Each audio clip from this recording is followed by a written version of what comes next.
Assalamualaikum warahmatullahi wabarakatuh. Salam sejahtera untuk kita sekalian. Salam, Om Swastiastu, salam presisi. Selamat sore rekan-rekan media yang saya cintai dan saya banggakan. Sore ini kita kembali bertemu dalam rangka update situasi Kamtibmas per hari Selasa 18 Januari 2022. Informasi yang pertama seperti biasa akan saya sampaikan terkait dengan gangguan Kamtibmas tanggal 17 Januari 2022. Secara umum, tren gangguan Kamtibmas mengalami kenaikan sebanyak 616 kejadian atau 133,33%. Yaitu hari Minggu tanggal 16 sebanyak 462 kejadian, Senin 1078 kejadian. Dengan rincian kejahatan sebanyak 1037 kejadian. Pelanggaran tipiring 9 kejadian, kemudian bencana 9 kejadian, dan gangguan terhadap keamanan ketertiban 23 kejadian. Kemudian untuk tren kejahatan secara kuantitas mengalami kenaikan sebanyak 602 kasus atau 138,39%.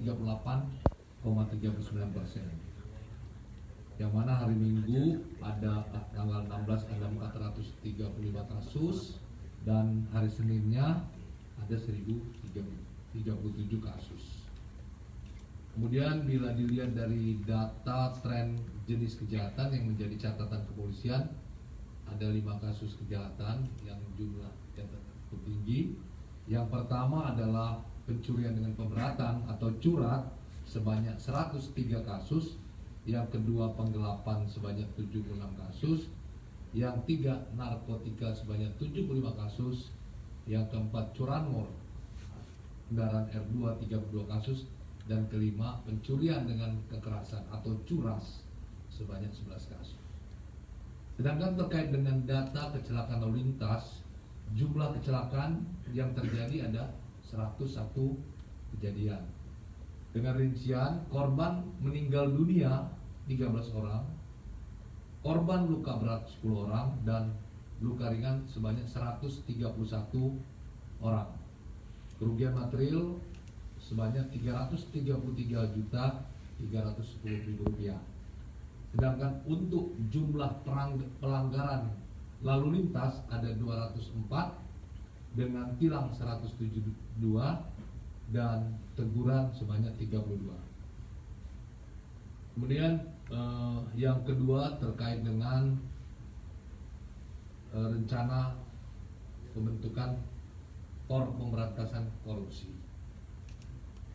Sampai saat ini Kor Pemberantasan Korupsi masih berproses. Kita tunggu saja, masih berproses.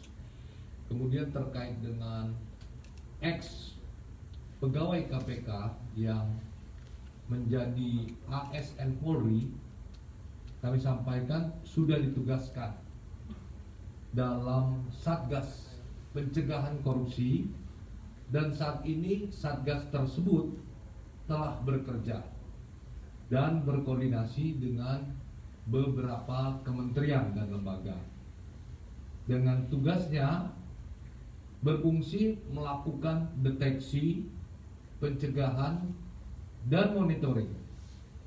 Adapun target sasaran kerja adalah peningkatan IPK atau indeks persepsi korupsi, kemudian pendapatan negara dan keberhasilan program PEN, pemulihan ekonomi nasional. Kemudian yang ketiga terkait dengan pola kerja operasi damai Kartens. Kami sampaikan bahwa operasi damai Kartens 2022 dilaksanakan terhitung mulai tanggal 17 Januari sampai dengan 31 Desember 2022. Dilaksanakan oleh Polda Papua yang di backup oleh Mabes Polri dan TNI dengan jumlah personil yang terlibat sebanyak 1.925 personil, di mana rincian 1.925 personil itu Polri berjumlah 1.824 dan TNI sebanyak 101. Dengan rincian jumlah anggota Polri 1.824, Polda Papua 528 personil, sedangkan backup Mabes Polri berjumlah 1.296 personil.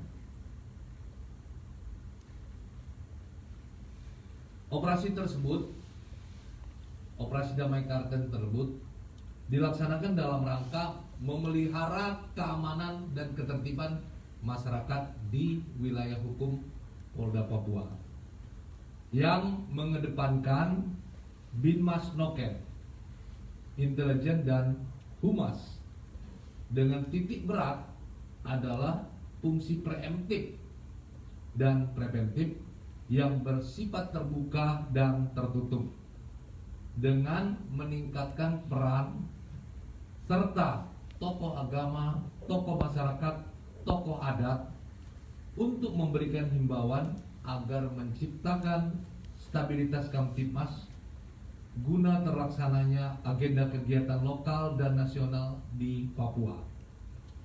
Kemudian juga Satgas tersebut memberikan pelatihan seperti pertanian, peternakan, perikanan, serta pendidikan atau belajar mengajar, dan mempublikasikan kegiatan-kegiatan positif dari rekan-rekan Binmas. Kemudian seiring dengan operasi damai Kartens, Polda Papua juga menggelar operasi yang lain yang bernama Operasi Rastra Samara Kasih 2022 atau disingkat Rasaka 2022. Operasi ini melibatkan personil dari Polda Papua yang wilayah operasi Rastra Samara tersebut di 24 kabupaten kota,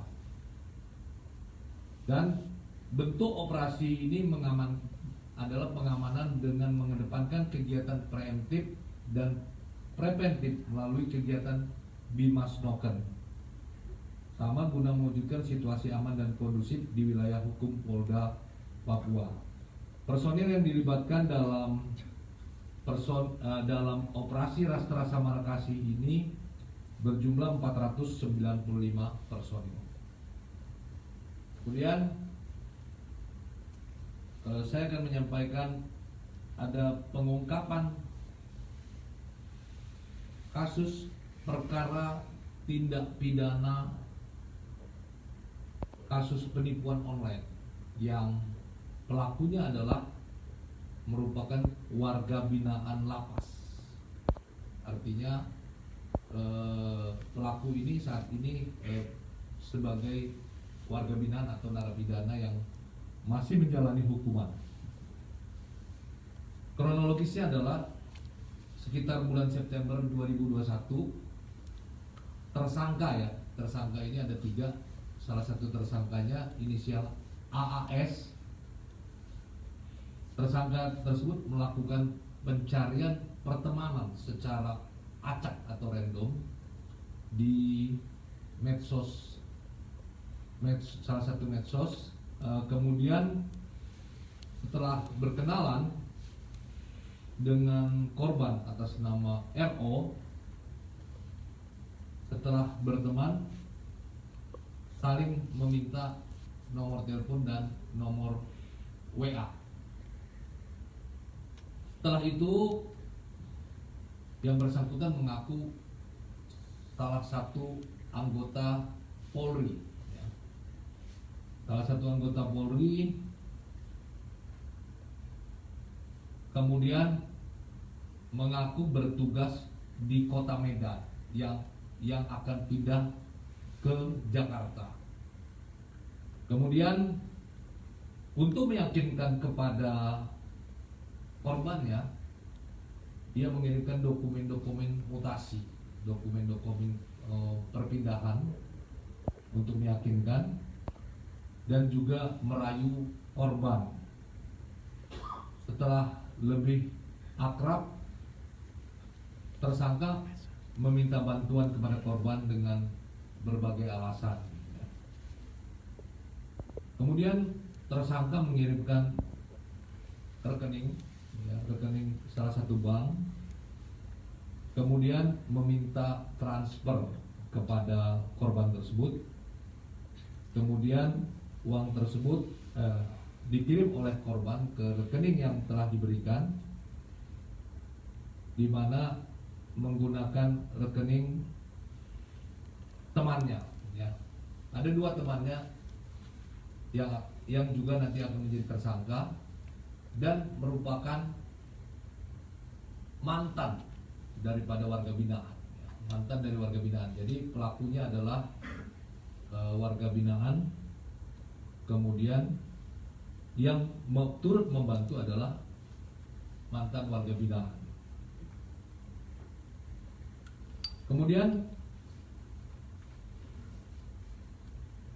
pada bulan November yang lalu, tanggal 18 November, bertempat di Rokan Hill, Riau, tersangka telah berhasil diamankan. Tersangkanya 3, yang tersangka utama adalah AS, ya, kemudian dibantu H dan AZP. Di barang bukti yang disita ada handphone, beberapa handphone, kemudian KTP, kemudian buku tabungan, kemudian juga kertas catatan dan beberapa PIN rekening. Jadi modus operandinya, tersangka atas nama inisial AAS yang merupakan napi atau warga binaan yang saat ini menjalani hukuman. Hukumannya itu menjalani hukuman seumur hidup, ya. Kasusnya adalah kasus narkoba. Jadi melakukan aksi penipuan, ya. Ini masih didalami korban-korban yang lainnya. Mengaku anggota Polri dengan menggunakan dokumen-dokumen yang dipalsukan, artinya dokumen-dokumen palsu, seolah-olah yang bersangkutan adalah anggota yang akan pindah dari Medan ke Jakarta.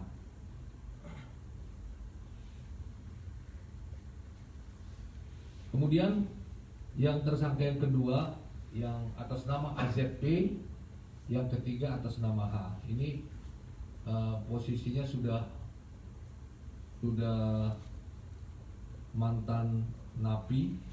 Nah, ini yang membantu untuk mengambil uang, ya, mengambil uang dan menyerahkan. Pembagiannya adalah 5% dari hasil penipuan tadi untuk tersangka AZP dan 5% juga untuk H. Sisanya adalah milik pelaku utama AS. Pasal yang disangkakan adalah pasal 51 ayat 1 dan 2 junto pasal 35 dan atau pasal 36 Undang-Undang Nomor 19 Tahun 2016 tentang perubahan atas Undang-Undang 11 Tahun 2008 tentang ITE dan atau pasal 263 KUHP dan atau pasal 55 ke 1 junto 378 KUHP dan atau pasal 3, pasal 5 dan pasal 10 Undang-Undang 8 tahun 2010 tentang pencegahan dan pemberantasan TPPU, tindak pidana pencucian uang, dan atau pasal 82 junto pasal 85 Undang-Undang Nomor 3 Tahun 2011 tentang transfer dana. Jadi banyak pasal yang dijerat untuk diterapkan kepada tersangka yang merupakan napi atau warga binaan yang saat ini menjalani hukuman penjara seumur hidup karena kasus narkoba. Direktorat Tindak Pidana Siber juga tidak hanya kasus tersebut, beberapa kejahatan siber yang terjadi di lapas di beberapa wilayah di Indonesia yang ditangani oleh Direktorat Tindak Pidana Siber. Yang pertama, selain ini ada kasus yang melibatkan salah satu napi warga binaan lapas kelas 2A Bulak Kapal Bekasi, Jawa Barat. Kasusnya adalah tindak pidana penghinaan dan atau pencemaran nama baik dan atau manipulasi data dan atau tanpa hak memindahkan dan mentransfer informasi elektronik, juga membuat surat palsu. Ini dilakukan oleh narapidana warga binaan kelas 2A Bulak Kapal Bekasi atas nama inisial MOA. Kemudian juga kejadian tahun 2020 warga binaan lapas kelas 2 Jambi. Kasusnya adalah tindak pidana menyebarkan berita bohong dan menyesatkan yang merugikan kerugian konsumen, dan tindak pidana pencucian uang dan atau tindak pidana transfer dana atau penipuan, ya. Hampir sama dengan pasalnya seperti yang di atas tadi. Itu dilakukan oleh narapidana atas nama inisial SR di lapas kelas 2 Jambi. Kemudian yang ketiga, di lapas Siborong-Borong, Sumut.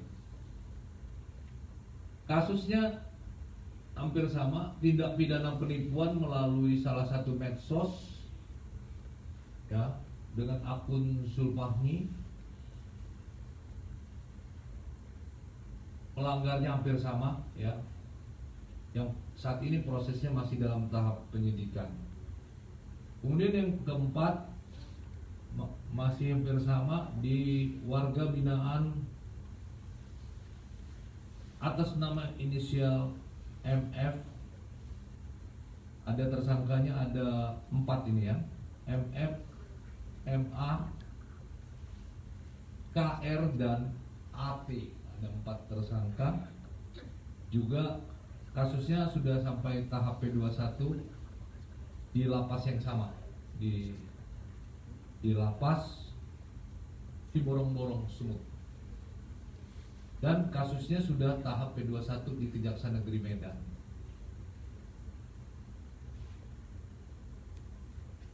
Kemudian yang berikut, di lapas Sibolga. Sibolga ini di Sumatera Utara. Lapas Sibolga kelas 2 Tapanuli Tengah. Jadi ini lapas Sibolga dilakukan oleh 3 orang atas nama napi HS, BM, dan RJ, ya. Kasusnya sedang dalam proses. Pasalnya juga hampir sama, ya. Jadi di dalam menggunakan media sosial, menyebarkan berita bohong, ya. Ini menyebarkan berita bohong dan untuk mencari keuntungan, ya. Artinya ada unsur penipuan. Kemudian menipu orang, terus orang transfer ya. Kemudian yang berikut ya, di Lapas Tebing Tinggi, Kabupaten Empat Lawang, Provinsi Sumatera Selatan.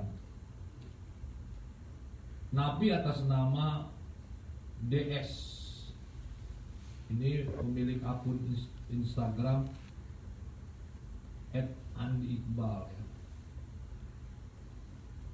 Ini tindak pidananya pornografi melalui media elektronik dan atau pengancaman dan atau tindak pidana pencucian uang. Jadi modusnya melakukan video call, kemudian akun yang digunakan seolah-olah akun perempuan cantik, kemudian korbannya adalah laki-laki, kemudian korbannya itu diperas ya. Kalau tidak memberikan atau tidak mentransfer uang, maka akan disebarkan screenshot daripada video call tersebut. Kemudian yang berikut, terjadi juga dengan tersangka yang merupakan napi Lapas kelas 2A Pamekasan. Kasusnya tindak pidana eksploitasi seksual terhadap anak dan atau tindak pidana membujuk anak melakukan perbuatan cabul dan atau tindak pidana pornografi anak dan atau tindak pidana mendistribusikan, mentransmisikan konten asusila anak. Ya, ini berarti korbannya anak, dengan pelaku narapidana atas nama inisial TR. Prosesnya juga lanjut sampai udah tahap 2 di Kejaksaan Negeri Pamekasan. Berikutnya juga dilakukan oleh narapidana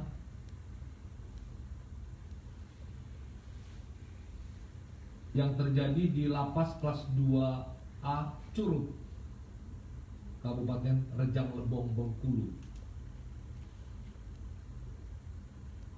Dengan pelaku ada 3 orang atas nama inisial HF, AA, dan YL ya. Kasusnya sudah P19.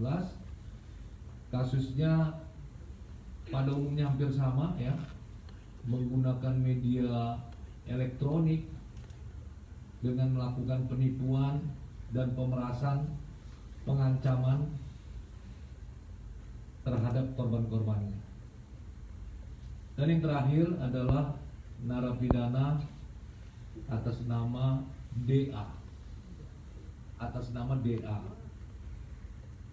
TKP-nya Lapas kelas 2A Kuningan, Jawa Barat. Ini dilaporkan ada 12 laporan polisi ya.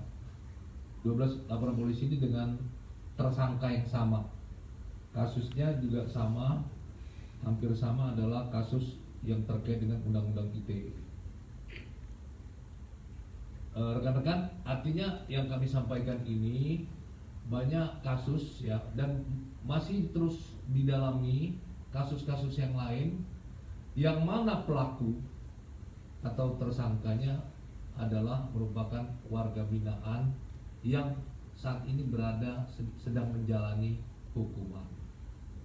Nah, tentunya kami menghimbau kepada masyarakat agar berhati-hati menggunakan media sosial, jangan mudah terbujuk oleh rayuan ya untuk mencari keuntungan, malah menjadi korban penipuan, malah menjadi korban pemerasan. Kejahatan tidak saja terjadi di dunia nyata, tapi juga terjadi di dunia maya. Sekali lagi kami menghimbau kepada masyarakat khususnya pengguna media sosial agar selalu berhati-hati, selalu bijak untuk memilih teman, jangan sampai menjadi korban-korban selanjutnya, korban penipuan, korban pemerasan, korban pengancaman dan lain-lain. Itu saja yang kami sampaikan pada sore hari ini kepada rekan-rekan. Terima kasih atas perhatiannya. Wassalamualaikum warahmatullahi wabarakatuh. Ya Michael. Yang tadi Pak, Ya. Yang paling pertama tadi kan itu yang modusnya dia pura-pura jadi anggota polisi itu Pak. Ya. Itu dia belum dijelaskan kayaknya Pak, itu nanti dilakukan ke mana, terus juga pas ditangkap kan dia di Riau ya, dan lupa itu tuh dia ditangkap di dalam lapas tapi sebenarnya di luar. Terus kan alat komunikasi kan dia itu kan memanfaatkan alat komunikasi, artinya itu diselundupkan ke dalam lapas atau sebenarnya ada digunakan oleh rekan-rekannya yang tersangka lain tadi, seperti misalnya kan pembuatan dokumen palsu dan lain-lainnya. Terus yang ketiga, apakah ada indikasi ya selama ini tersangka itu keluar masuk dari lapas selama menjalani masa tahanan ini? Ya, jadi tersangka melakukan di dalam ya. Jadi tidak penyidik tidak melihat keluar masuknya, tetapi operasional kasus penipuan yang dijalani oleh tersangka AS ini dilakukan di dalam ya. Bekerja sama dengan dua temannya yang juga mantan warga binaan ya. Kelas ya. Jadi sekali lagi yang bersangkutan mengaku sebagai anggota Polri yang mau mutasi dari Medan ke Jakarta. Tadi yang tanya apa warga binaan ya? Lapas mana?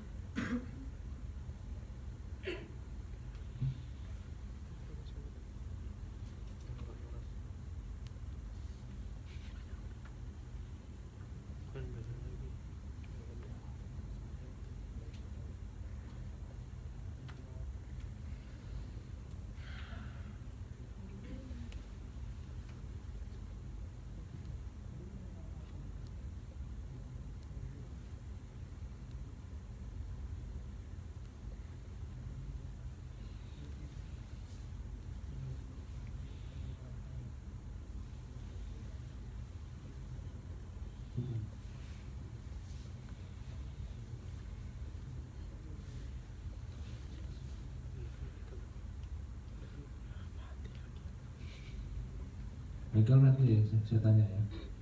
Ya, nanti ini saya tanya nih. Ini tempat penangkapan di Bagan Siapi-Api Rokan Hilir Riau ya. Apakah ini penangkapan terhadap dua temannya atau dia? Karena yang ini statusnya napi ya. Ini nanti saya tanyakan dulu ya, saya nggak clear. Yang lain? Pak, gimana Pak? Karena Pak ini mau tanya Pak, Komnas HAM menyebut Polri menempati urutan teratas dalam kasus kekerasan terhadap masyarakat sipil. Dari 1.162 kasus yang ditangani Komnas HAM, 480 terkait kinerja Polri. Jenis hak masyarakat yang dilanggar dinominasi hak memperoleh keadilan sebesar 70%, berupa pengabaian hak mendapat keadilan, pelanggaran hak atas keamanan 17%, dan pelanggaran hak hidup 7,5%. Bagaimana tanggapan Polri terkait hal tersebut Pak? ya, tentu apapun masukan, apapun hasil survei itu Polri akan terima ya. Sekali lagi itu merupakan bahan evaluasi untuk selalu melakukan pembenahan, selalu melakukan evaluasi agar kedepannya Polri lebih bekerja lebih baik lagi. Ya. Kita positive thinking terhadap masukan tersebut. Ya, karena Terkait yang tadi aku tanyakan Pak, ini kan ada pengajuan penangguhan penahanan, bagaimana dari Bapak sendiri Pak? kami sampaikan sampai tadi siang ya, permohonan penahanan saudara FH belum diterima oleh penyidik, jelas ya. Jadi belum ada permohonan penangguhan yang diterima. Oke, yang lain? Pak, kalau Ya. kemarin kan pengacaranya dari Ferdinand dia klaim katanya udah ngasih ini surat-surat penangguhan penahanan itu hari kemarin jam 16.30 katanya. Itu berarti sampai sekarang masih belum diterima. Belum. Tadi kita ya sejam yang lalu kita telepon penyidik belum. Nanti kita akan sampaikan lagi kalau ada update. Saat ini proses terhadap tersangka FH sedang berproses untuk menuju pemberkasan. Kita tunggu saja update-nya, pasti akan kita sampaikan ya. Pak, apabila permohonan itu telah masuk, Pak, pertimbangan Polri untuk mengabulkannya seperti apa sih, Pak? Ya pasti dipertimbangkan dulu. Tentu akan menjadi pertimbangan apa yang menjadi alasan untuk penangguhan penahanan. Ya, kita belum cepat-cepat mengambil. Kita melihat dulu alasannya apa. Ya. Yang jelas proses itu sedang berjalan menuju pemberkasan. Kalau begitu, Pak, pertimbangannya apa aja, Pak? Pertimbangannya sesuai yang minta. Kita kan belum terima, jadi belum ada pertimbangan. Polri akan mempertimbangkan yang menjadi pertimbangan Polri apa kalau misalnya Kita mempertimbangkan dasarnya dari permintaan penangguhan itu alasannya apa, ya gitu. Kita belum bisa mempertimbangkan karena permintaan penangguhan itu belum kita terima. Yang lain? Soal update Kapolres Medan, Pak. Jadi kami sampaikan bahwa lebih detail silakan tanya sama Kabid Humas Polda Sumut. Tapi pemeriksaan oleh Bipropam dan Mabes Polri sudah jalan ya, masih berproses ya. Pak, ini Pak, kan hari ini kan di Polda Metro Jaya ada aktivis Haris Asar dan Fatia dari Poldiati. Katanya mereka dijemput paksa oleh tim penyidik dari Polda. Nah, ini terkait penjemputan paksa ini apakah Penjemputan apa itu? penjemputan mereka paksa untuk diperiksa jadi hari ini Oleh Polda Metro Jaya. tanya Pak Zulpan. Nah, tapi mungkin Tanya Pak Zulpan. Pak, proses penjemputan paksa itu jelas kan mereka Lebih udah jelasnya Pak Zulpan yang tahu. kooperatif gitu, Pak. Pak Zulpan itu yang paling tahu. Iya, Pak. Berarti Yang lain. dari penjemputan itu ada masyarakat yang bikin ini petisi ditujukan ke Kapolri supaya mereka petisinya safe Azhar dan Fatia. Mungkin tanggapan Polri Pak dari adanya Ya, petisi. nanti Pak Zulpan yang jawab. Yang lain. Pak, izin bagi detail lagi Pak yang soal tadi napi yang melakukan tindak pidana ITE ya Pak kebanyakan. Tadi hanya satu yang disebutkan tahun 2020. Sisanya yang lain itu apakah 2020 atau 2021? Tahun ya? Iya tahun Pak. Ini kan yang saya sampaikan tadi yang terbaru ya. Nah, terus sebelum ini ada beberapa kasus ya agar masyarakat tahu bahwa kejahatan tindak pidana siber itu banyak dilakukan oleh warga binaan ya. Ada tahun 2020, 2021, ada 2018, ada 2019, 2002. Jadi berkisar dari 2018, 2019, 2020 dan 2021. Kalau yang terakhir yang ini 2020 semua yang ada tersangka atas nama inisial DA itu ada 12 laporan polisi semuanya di tahun 2020 dari Mei sampai Agustus. Jadi kami menceritakan kasus yang paling baru, tapi kami menyampaikan bahwa kejahatan-kejahatan yang dilakukan oleh warga binaan itu banyak. Jadi Mbak Eli 2018, 2019, 2020, 2021. Pak, itu apakah Polri akan hanya menangani masalah ITE-nya saja atau bagaimana dengan penggunaan handphone di dalam itu kan juga merupakan Itu kewenangan dari tapi tidak diselidiki oleh kepolisian bagaimana Pak? ini juga merupakan informasi. Tentu yang paling memiliki kewenangan adalah dari Kementerian Hukum dan HAM, dalam hal ini. Apakah Polri sudah berkoordinasi Pak, mengingat kan kejahatan ini sangat mengkhawatirkan, meresahkan lah ya kan, ya Pak, apalagi dikendalikan oleh napi di lapas lagi. Apakah kepolisian tadi kan Polri mengimbau masyarakat untuk waspada? Tentu masing-masing Polda itu ya, karena ini wilayahnya terjadi di Indonesia. Tentu saat menangani pasti koordinasi, tidak mungkin kita melakukan pemeriksaan tanpa koordinasi. Misalnya wilayah A, pasti Polres misalnya, Polres A atau Polda, tentu untuk melakukan penyidikan pasti berkoordinasi, dan untuk tidak terjadi pengulangan pasti dilakukan koordinasi. Pasti itu dilakukan koordinasi, Mbak Eli. Pak Ramadan, izin Pak, ini kan RUU IKN udah resmi jadi undang-undang ya Pak. Nah, terkait pemindahan ibu kota baru, nah ini persiapan kalau dari pihak Polri sendiri gimana sih persiapan itu? Persiapan apa? Kan ibu kota mau pindah nih Pak, Ya. undang-undangnya kan udah jadi juga. Mungkin dari pihak Polri apakah sudah melakukan persiapan itu? Maksudnya persiapan kantor pindah, persiapan apa itu? Ya, apapun personel dan lain-lain yang udah dibahas mungkin di internal Polri sejauh ini. Akhirnya. Ya kalau secara umum pasti ada ya persiapannya, tapi secara detail belum bisa saya sampaikan. Pasti banyak ya di bidang operasional atau ini pasti banyak. Tidak mungkin kita mendadak ya Rahel ya, nggak mungkin. Pasti itu persiapan itu pasti ada. Tapi dalam setahun ini mungkin akan ada mulai pemindahan personel secara bertahap gitu.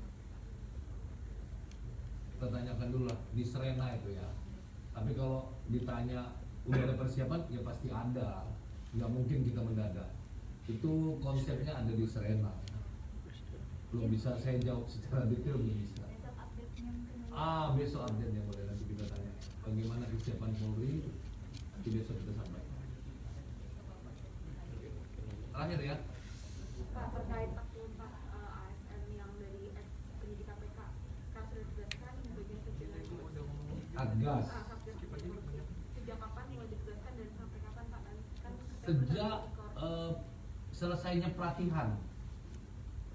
Sejak selesainya pelatihan yang dilaksanakan di mana? Ya, sejak selesai dilaksanakan Pusdikmin, tidak beberapa hari kemudian dibentuk Satgas Pencegahan Tipikor. Artinya jumlahnya semuanya. Bukan Pak Purwo ya Pak? 42 ya, 442. Oh, Pak, 42 Pak. Hah? Oh iya, jumlahnya 44 malah ini ya. Duanya itu masih berproses. Jumlahnya 44. Ini semuanya bertugas Satgas seperti yang saya sampaikan tadi tugasnya ini.